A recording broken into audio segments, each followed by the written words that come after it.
Yo, what's up guys? Welcome back to Modern Mining. Well, it's been a long time since I did an update on the crypto farm. I've been very busy and I've got some big updates to show you guys and some big things happening within the next week or two that I want to give you a heads up on. Let's take a look. So the first big update, look what finally came in, the Modern Mining flags. So I wanted to get one of these over to Red Panda Mining. I felt left out being one of the only crypto mining creators not having a flag. So I think they turned out amazing. You guys know this channel is all about budget thinking. So let me describe really quickly how I got these made and designed. If anyone wants to make cheap flags like this.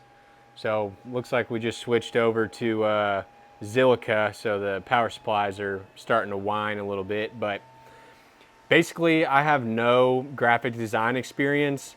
So that was the main thing kind of holding me back on these. And I decided to check out the site Fiverr to get this designed. And basically I found a guy on there, I'll link him down below. He did all this design work for like $15 and gave me multiple options to choose from. And this is the one that I thought looked the best. So he was a huge help.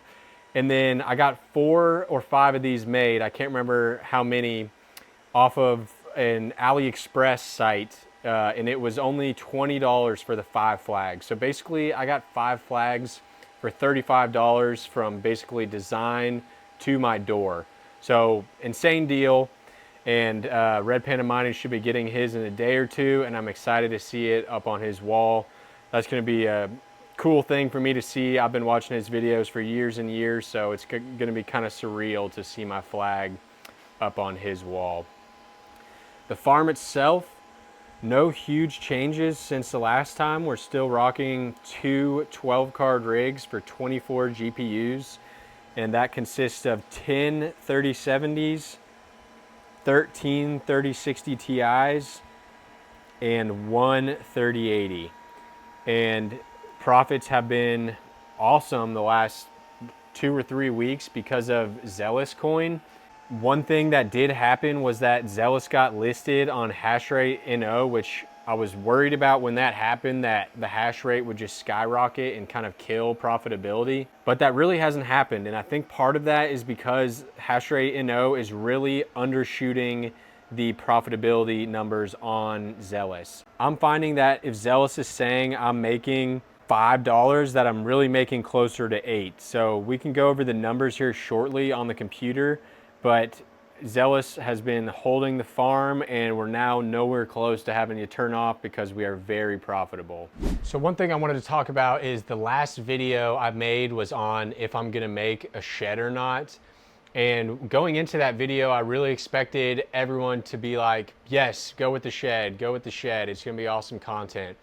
And I was really surprised at how many people didn't want me to do the shed and said that I'm way better off financially to just improve my garage setup, improve the airflow, basically do everything I can to avoid spending the $2,000 to $3,000 on the shed, because basically that $3,000 is not going into hash rate. And that really did surprise me.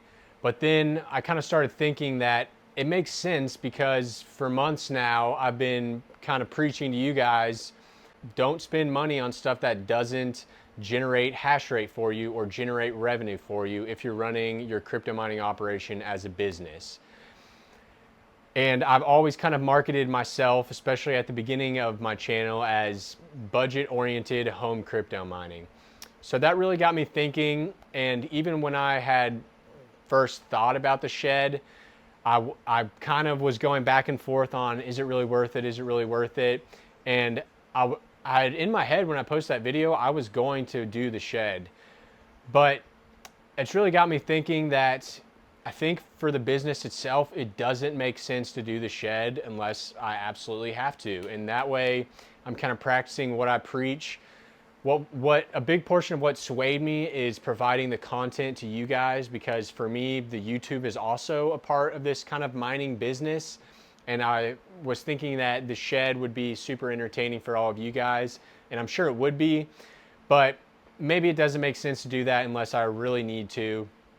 And a big part of that is if I'm only going to be in this house for 2 to 3 years, I'd have to build another shed at that point if crypto mining is still a thing at home at that point, which I hope it is. So what is the big news, the big clickbait title?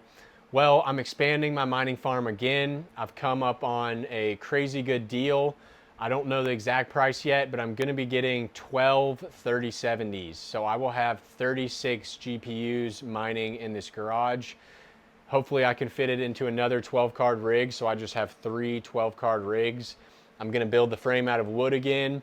Only difference will be I'm not buying these $20 fans. I'm gonna buy like a cheap pack of Arctic 5-pack of fans, which I'll leave a link down below because those I think are the best GPU mining case fans at least. So what's my plan with those cards? Well, I'm gonna put them in my garage, and 12 more cards for me is 50% more hash rate, 50% more heat. And since 3070s generally are a little higher wattage than 3060 Ti's, and a lot of my farm is 3060 Ti's, it's actually gonna be more than 50% more heat, probably closer to 55 or 60%. So far, haven't had issues with the heat, but my plan is I'm gonna put those in here and I'm just gonna see how long into the summer I can last with this setup. And if I'm having issues, the first thing I'm gonna do is replace that exhaust fan with a higher CFM exhaust fan. But the more I was looking into it, though, that 18-inch just circular $50 fan, the CFM on that is 4,000. So it is actually higher than a lot of the larger shutter fans that you can buy. So really, if you need an exhaust fan for a crypto mining setup, that is about the best budget option for the highest CFM that you can get. Granted, it doesn't have a shutter on it, but I haven't had any issues with it getting rained on or anything like that. So what's next in this video? Well, I finally got one of these things. I talk a lot about airflow, but I never had one of these. In my head, I thought they were like $200, and this one was on Amazon for $30. So again, link down below. Sorry, I feel like I keep saying that. But let's test this thing out because I did some tests with this, and it really bumped up my kind of enthusiasm on being able to just contain everything in the garage and not have to worry about building a shed. So let's check out what tests I did. Okay, so let's talk about what exactly this thing does.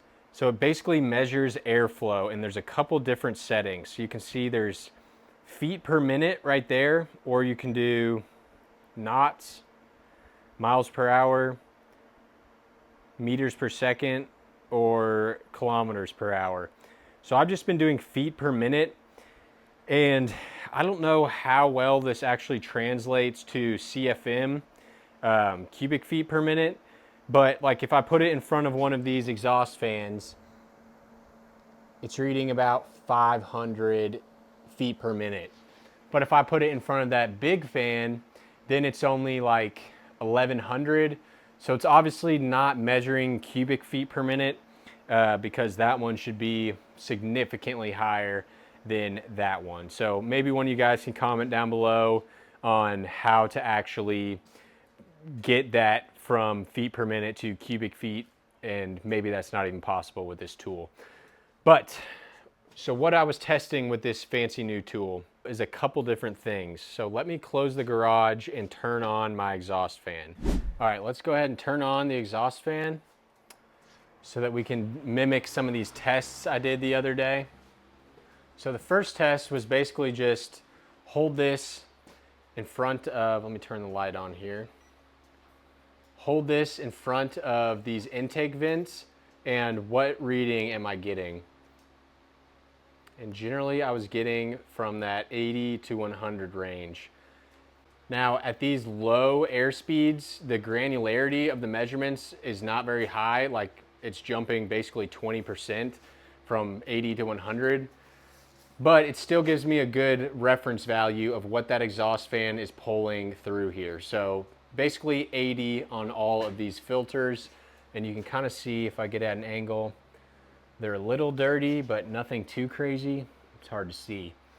But one thing I wanted to test is if I open my door to inside, am I getting any airflow getting sucked out from the rest of the house? And look at that, 0. So in my mind, what that means is that I have adequate intakes so that this fan is not trying to pull air, cold air from the rest of my house and exhaust it. And what that also means is that my house itself is pretty airtight, because if I come out here and I crack this door to the outside so that my house is no longer airtight, let's see what the CFM is, or the feet per minute is, if this door is open. So we'll crack it again. I need to put my foot in front of it because it's trying to close itself. Look at that. 177. So basically, my house is very airtight as is, and I do not think that my exhaust fan is pulling a lot of air, cold air, from inside my house. Because if it's not doing it when this door is wide open, stop it. If it's not doing it when this door is wide open, then it's definitely not doing it from all my vents that I've taped off. So really, my exhaust fan is a good solution and it's working well. The only question is it strong enough to keep the temperature under, let's say, 105 degrees in the middle of summer? So if it's not, what am I gonna do? Well, I will get a larger exhaust fan, somewhere around the 6,000 CFM range, and hopefully that will be enough. But another thing that I can need to consider is that I normally have this garage open during the super hot summer days, and I'm wondering if I just need to keep it closed and just let the ventilation do its thing. And normally when it's open, I have that fan turned off. So another option is maybe I need to have that fan on always, even if the garage is open. So that's what I've been working on, guys. We'll see if I can keep it all in the garage, and if not, then the shed is back on the menu. But we should know soon, because I've got 12 more 3070s showing up and a lot more hot temperatures on the way. So there's gonna be a lot of interesting videos coming up. Last point I'll make about this thing is that if I do get a more stronger exhaust fan, that this will be able to give me a good reference of, is my new exhaust fan actually improved? Because I'll be able to check those vents and see, am I pulling more than the 80 to 100 that I was before? If you want to know how much I'm making in my current GPU mining farm, mining Zealous, check out this video. Peace.